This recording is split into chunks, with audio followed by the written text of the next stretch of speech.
श्री थावरचंद। धन्यवाद सभापति महोदय। राजस्थान भू राजस्व संशोधन और विधिनियम विधेयक 2025।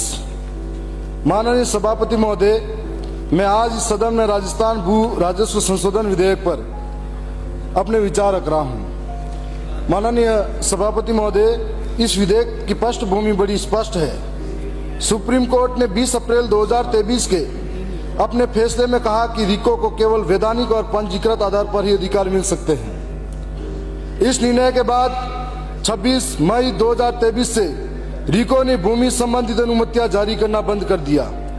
परिणाम स्वरूप हमारे राज्य के औद्योगिक माहौल पर नकारात्मक असर पड़ने लगा। औद्योगिक की गति थम सी गई, निवेशकों का विश्वास डगमगाया। इसी समस्या को हल करने के लिए सरकार यह विधेयक लाई है, परंतु माननीय सभापति महोदय, हमें यह स्वीकार करना होगा कि यह विधेयक अपने वर्तमान स्वरूप में अधूरा, कमजोर और दृष्टिहीन लगता है। विधेयक की प्रमुख कमियां जो मैं सबके सामने रखना चाह रहा हूं। पहली कमी, सरकार ने रिको को असीमित अधिकार देने का प्रावधान रखा है। भूमि का आवंटन, उप विभाजन, भू उपयोग परिवर्तन, अनुमोदन, नियमितीकरण सब कुछ उसके हाथ में है, लेकिन इन अधिकारों पर कोई स्पष्ट निगरानी व्यवस्था नहीं है। जब शक्ति एक हाथ में केंद्रित हो और जवाबदेही न हो तो दुरुपयोग की संभावना बढ़ जाती है। दूसरी कमी, यह विधेयक पुरानी गलतियों को वैध ठहराने का प्रयास है। जो काम कानून गलत थे उन्हें यह विधेयक सही घोषित करना चाहता है। यह न्याय और पारदर्शिता की मूल भावना के खिलाफ है। तीसरी कमी, छोटे पट्टाधारियों, उद्यमी और श्रमिकों के हितों की रक्षा का कोई ठोस प्रावधान इसमें नहीं है। जो लोग वर्षों से संघर्ष कर रहे हैं, उनका हक इस विधेयक में सुरक्षित नहीं है। चौथी कमी, पारदर्शिता और जनता की भागीदारी का अभाव है। भूमि से जुड़े निर्णय बिना जनता की राय और शिकायत निवारण की व्यवस्था के लिए जा रहे हैं, जो लोकतंत्र में स्थिति उचित नहीं मानी जा रही है। पांचवी कमी, भूमि उपयोग और पर्यावरण संतुलन की अनदेखी।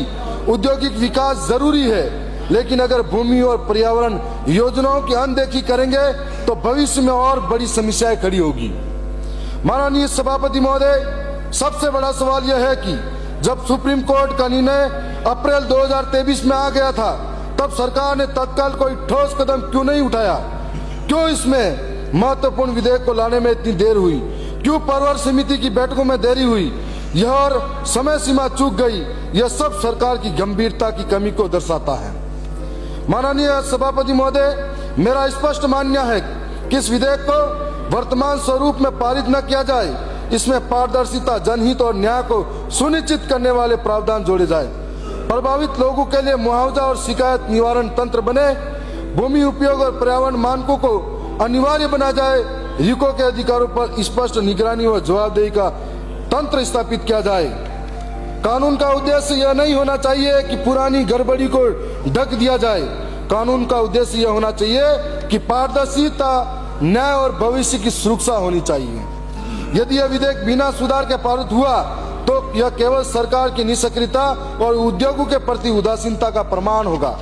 इसलिए मैं सरकार से आग्रह करता हूं कि इसे पुनः गंभीरता से विचार के लिए भेजा जाए और जनता व उद्योग दोनों के हितों की सुरक्षा सुनिश्चित की जाए। माननीय सभापति महोदय, दूसरी ओर मैं दक्षिणी राजस्थान के ट्राइबल इलाके की ओर ले जाना चाह रहा हूं। हम चाहते हैं कि पलायन रुके, नए उद्योग स्थापित हो, लोगों को रोजगार मिले, लेकिन इसका मतलब ये नहीं कि जहां जिस जमीन पर वर्षों से आदिवासी रह रहा है, उस रोजगार और उस उद्योग की वजह से वो विस्थापित हो जाए। उसे अपनी मिट्टी से बेदखल किया जाए, अपनी मूल वतन, अपनी मूल जमीन से बेदखल किया जाए। माननीय अध्यक्ष महोदय, सभापति महोदय, सर्वोच्च न्यायालय का एक ऐतिहासिक निर्णय है समता बनाम आंध्र प्रदेश राज्य 1997। इस मामले में मुख्य दर्शक है हमारे वहां पर अभी ग्राम पंचायत अंबाव के अंदर रिको पॉइंट स्थापित किया गया। ग्राम पंचायत के सरपंच और ग्राम सभा की बिना अनुमति ये कहा जाता है। जब ग्राम पंचायत की ग्राम सभा की बिना अनुमति हो तो आर्टिकल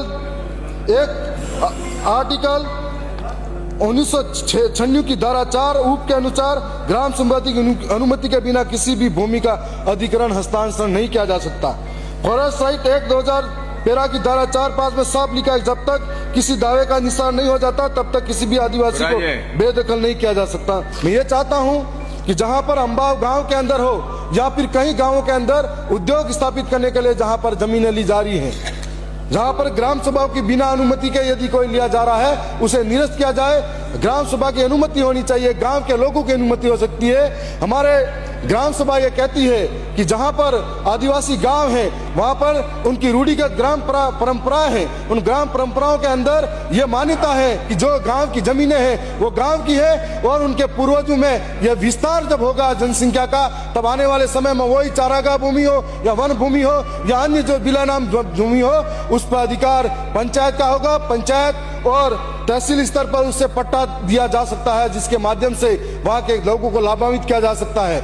इस तरीके से जो भूमि हस्तांतरण का काम हो रहा है उसका हम खुला विरोध करें। साथ में जो नए उद्योग स्थापित होने चाहिए ताकि बेरोजगारी खत्म हो, लोगों का पलायन रुके। इस पर आपने मुझे जो बोलने का अवसर दिया, मैं आपका पुनः धन्यवाद करना चाहूंगा। मैं सदन से ये सभा अध्यक्ष महोदय जो हमने सुझाव दिए हैं इस पर जरूर अमल किया जाएगा। धन्यवाद।